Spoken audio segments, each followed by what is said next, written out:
Real talk, basta magisgot gani og history, ang mga CFD mudagan gyud sa encyclopedia. Kay ngano man, kay ang history diri sa Biblia, wa man malabot ang kining Romana Katolika, mo na real talk. Naay panultihon nga nagkanayon nga little knowledge is very dangerous. Kini nga ato ang gitawag og amigo, nagpadayag lamang nga ang iyang interpretation sa nakasulat sa balaang kasulatan wala siya laing support nga evidence o basis sa pagpamatuod nga ang iyang claim or ang iyang allegation or ang iyang gitawag og mga tubag factual and valid. Remember, pag mutubag manggod ta og mga issues, for example, mga doktrina or kining mga punto ba nga imong gikasupakan or imong gikauyunan nga ang basihan is kadtong tawag ining common nga basis or general basis mo ang balaang kasulatan. So dili pwede nga mag-interpret lang ta nga wala tay support sa atong interpretation kung tama ba ni o dili.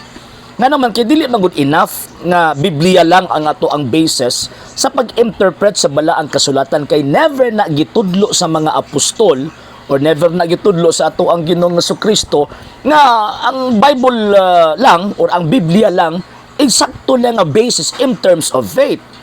Sa hinungdan nga ang Ginoong Jesucristo gisugo ni ang mga apostol sa pagwali sa maing balita, sa pagtudlo sa maing balita. Wa man niya gisugo nga pagsulat mo, paghimo mo tawag ining libro. So, diha pa lang tawag ining nga basihan sa kasaysayan sa mga apostol. Wala sila'y katuyuan o wala sila'y teaching nga enough na ang Biblia sa paghatag o pagmatuod sa baruganan nga kung ikaw ba tawag ini nakasulod ba ka or nakatuman ba ka or nisunod ba ka sa pagtulunan sa atong Ginoong Jesucristo. So karon nagkatawa ko ini niya nga naman tungod kay siyempre ingon pa niya nga kay di mga Katoliko basta gani magbase og tawag anang history mudangop gyud sa encyclopedia. Yasa man na mudangop sa comics, sa chismis sa inyohang gitawag og mga pastoy. Dito data mudangop, dili man na business man ang inyong mga chismis. Nya puro lang pud opinion.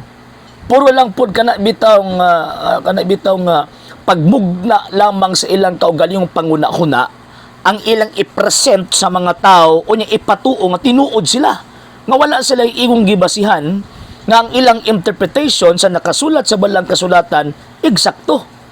Kaya gina balik ko na ko dili basis, dili mamahimong sakto na nga basihan nga Biblia lang ang basihanan sa pagtuo. Dili ka na pwede kay bisan gani ang mga Hudyo sa Old Testament na sila tradisyon bisan sa panahon ni Ginoong Jesucristo dili wala may magtudlo nga Bible alone lang.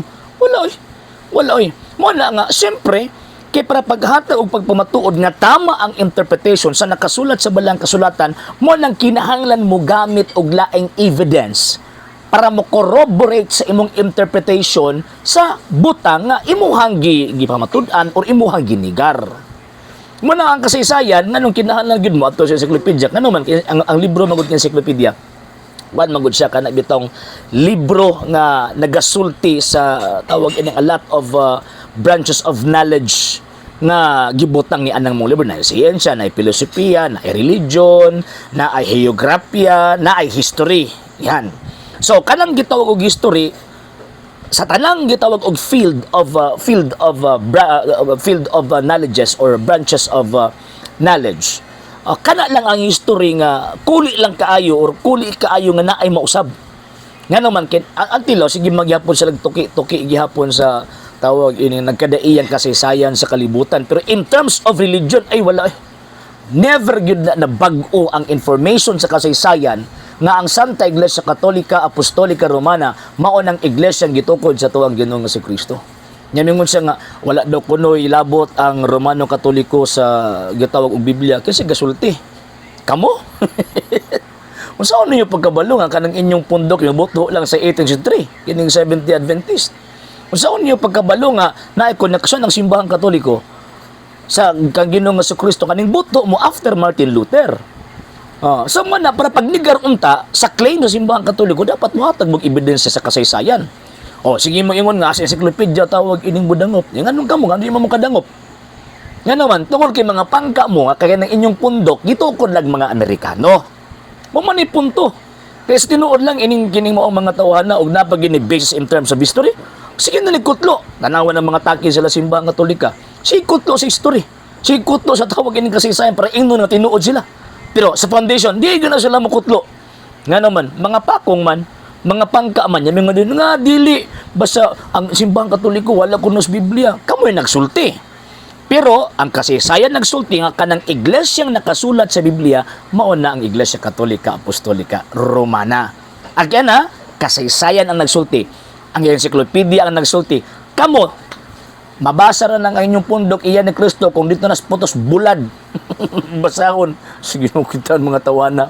Mutuo dito sa tawag ining kuan, mutuo dito sa chismis, pwede mutuo sa mga factual books or kanang mga valid books mga nagsulti concerning sa kasaysayan sa tinuod nga relihiyon nga gitukod sa to ang Ginoong Jesucristo. Ang punto, likay sila sa kasaysayan nga naman mga pakong man, mga buko man sa ilahang bot-bot o sa ilahang gitawag og bakak ng sektang ilang gipasakupan dili iya ni Ginoong Jesucristo.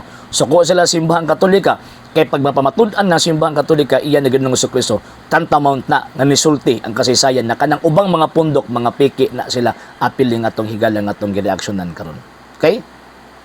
Sa hindi pa po nakapag-follow sa mga pages po natin, i-follow nyo po yung mga pages po natin. RJ Horolanciano II TV Apolia Punto Argumento page, Kuya Apologist TV page, and RJ's Vlog 2022.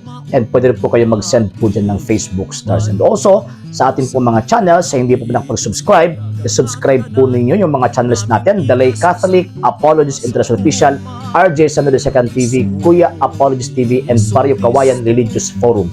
And pwede rin po kayo mag-send po dyan ng super sticker, super chats, and super thanks. And maraming salamat po sa mga kapatid at mga Katoliko na ulis pong tumutulong sa programa po natin.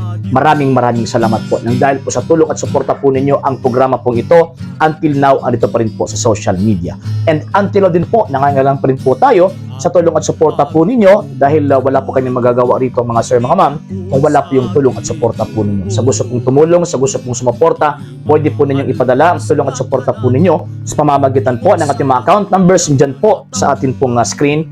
And pwede nyo po kaming i-message sa ating pong page kung via remittance po yung ipadala po ninyo. Maraming salamat po in advance.